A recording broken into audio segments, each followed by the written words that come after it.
ओम शांति। आज हम सोचते हैं कि हमें मन की शांति चाहिए। आज बहुत सारी बातों से मन अशांत हो जाता है, निराश हो जाता है, दुखी हो जाता है।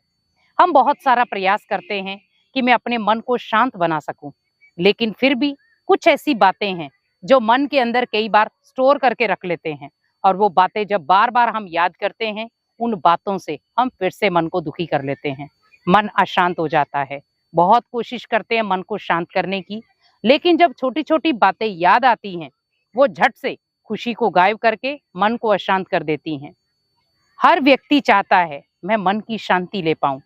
आज हम बहुत सारी जगहों पर भी जाते हैं, किस लिए? हमें मन की शांति कहीं मिल जाए। लेकिन अगर मैं यही कहूं कि शांति आपका गहना है, शांति आप ही के पास है, लेकिन हम ढूंढने के लिए बाहर जा रहे हैं। आज आप देखें, जब आपका मन बहुत अशांत होता है, आप खुद खिंचे हुए शांति के केंद्र में पहुंच जाते हैं, भले वो कोई भी धार्मिक स्थल हो। हम सोचते हैं कि वहां जाएंगे, बिल्कुल पीसफुल होकर के बैठेंगे। आप सोचिए, अगर आप उस आध्यात्मिक माहौल में जाकर शांत हो सकते हैं, तो हम अपने घर को शांत में क्यों नहीं बना सकते? कई बार हम कहते हैं हमारे घर के सदस्य ही कुछ ऐसे हैं जो शांत बनने नहीं देते। घर में ऐसा लड़ाई झगड़े का माहौल रहता है कि हम शांत होना भी चाहें तो हो नहीं सकते। आखिर क्यों?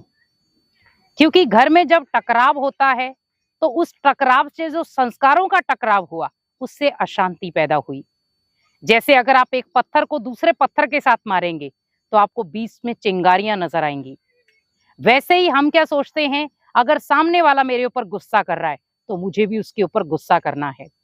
तो पत्थर का टकराव पत्थर से हुआ तो चिंगारी तो उठेगी, मीन्स दुख अशांति तो आएगी। अब मुझे सुख शांति भी लानी है, क्योंकि दुख अशांति के माहौल को मैं कब तक अपने घर में स्टोर करके रखूंगा? फिर उसके लिए हम बहुत सारी विधियां अपनाते हैं कि घर में शांति आ जाए, सुख आ जाए, आनंद आ जाए, लेकिन उसके लिए प्रयास आपको करना है। तो ये 3 विधियां अपने घर में अपना दें, जिससे घर में जो दुख अशांति का माहौल है, वो सुख और शांति में बदल जाएगा। हर व्यक्ति चाहता है कि मेरे घर का जो माहौल है वो सुख शांति में होना चाहिए, मेरे घर के जो सदस्य हैं वो शांत में होने चाहिए, प्यार से रहने वाले होने चाहिए। लेकिन कई बार हमारे ही संकल्प सुखी शांत माहौल को दुख अशांति में बदल देते हैं। कई बार हम कहते हैं हमारे घर में इतनी शांति है, इतना सुकून है, इतना सुखी रहते हैं। कई बार हमारे बोले हुए संकल्प और वो सामने वाले को रास नहीं आते। लेकिन हमेशा याद रखें कि हमें संकल्प जो भी देने हैं, वो सूक्ष्म ऊर्जा के साथ देने हैं। कई बार हम अपने घर की चर्चाएं बहुत सारी जगहों पर करते हैं, मेरे घर में ऐसा होता है, मेरे घर में ऐसा होता है, मेरे घर में ऐसा होता है। और सामने वाले को जिसको आप सुनाते हैं, वो बड़े प्यार से उस बात को सुन तो लेता है, लेकिन वो उस चीज को गलत एंगल पे भी ले जाता है कि मैं देखूं तो सही इसके घर में कितनी शांति है।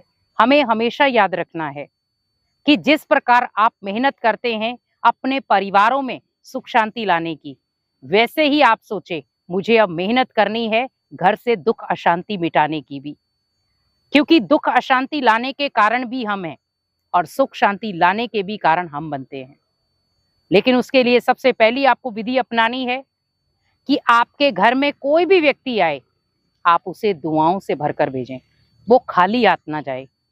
कई बार हम सोचते हैं कि हम उसे अन्न का दान दे दें, वस्त्र का दान दे दें, अनाज का दान दे दें, पर आपको सबसे पहले ध्यान रखना है, अगर आपके घर में कोई आप ही का रिश्तेदार आया है, तो उसे आप अन्न का दान कैसे देंगे, वस्त्र का दान कैसे देंगे?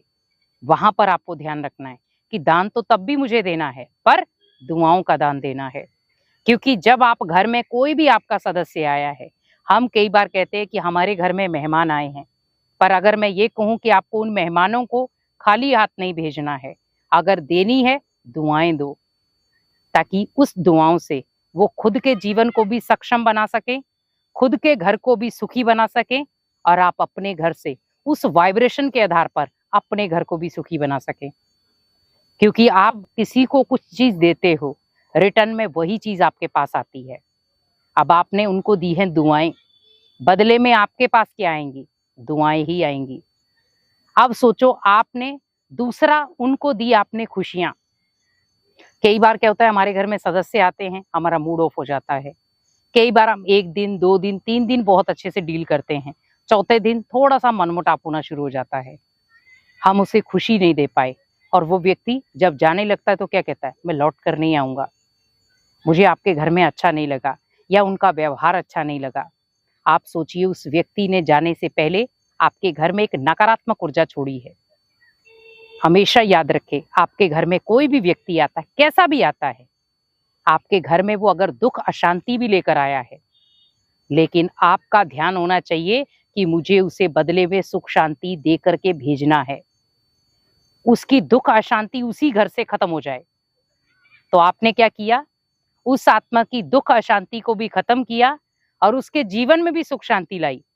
और जब वो आपकी घर की दहलीज से बाहर निकलेगा, तो आपको बदले में देगा दुआएं। बदले में आपके घर की खुशियों की मांग करेगा कि भगवान इनके घर में हमेशा खुशियां रहें। तो आप सोचिए, जो आप देते हैं वही रिटर्न में आपके पास आता है। अब आपने किसी को घर की दहलीज से बाहर नेगेटिव चीजों से निकाला है, तो जब कोई आपके घर में भी आएगा तो नेगेटिव चीजें लेकर आएगा। आप मान लो सपोज आप घर से बाहर निकले, आपने बहुत सारे लोगों को दुख दिया है, बदले में आपके घर में आप ही के सदस्य आपको दुख देने के लिए तैयार हो जाएंगे, क्योंकि आप बाहर देकर आए हैं और आपको घर में मिला। और कई बार क्या होता है, हम घर से तो बहुत अच्छे तरीके से जाते हैं, लेकिन बाहर 4 लोगों के बीच में बैठते हैं और वहां दुख अशांति का माहौल चालू हो जाता है। कई बार हम कहते हैं, आज मैं सुबह सुबह बहुत खुश था, घर से तो मैं बहुत खुश होकर आया था, पर जब मैं वापस घर लौटा हूं तो मेरी खुशी गई, गायब हो गई। कारण क्या था? जो चीजें मुझे दूसरों को देनी चाहिए थी वो तो मैंने दी ही नहीं। और तीसरी चीज याद रखनी है कि जितना आप अनेक आत्माओं का सहयोग करते हैं निस्वार्थ भावना के साथ, तो बदले में जब भी आप किसी क्रिटिकल या परिस्थिति में खड़े होंगे, किसी भी परिस्थिति में खड़े होंगे, हमेशा आपके लिए भी बहुत सारे लोग निस्वार्थ भावना के साथ खड़े रहेंगे।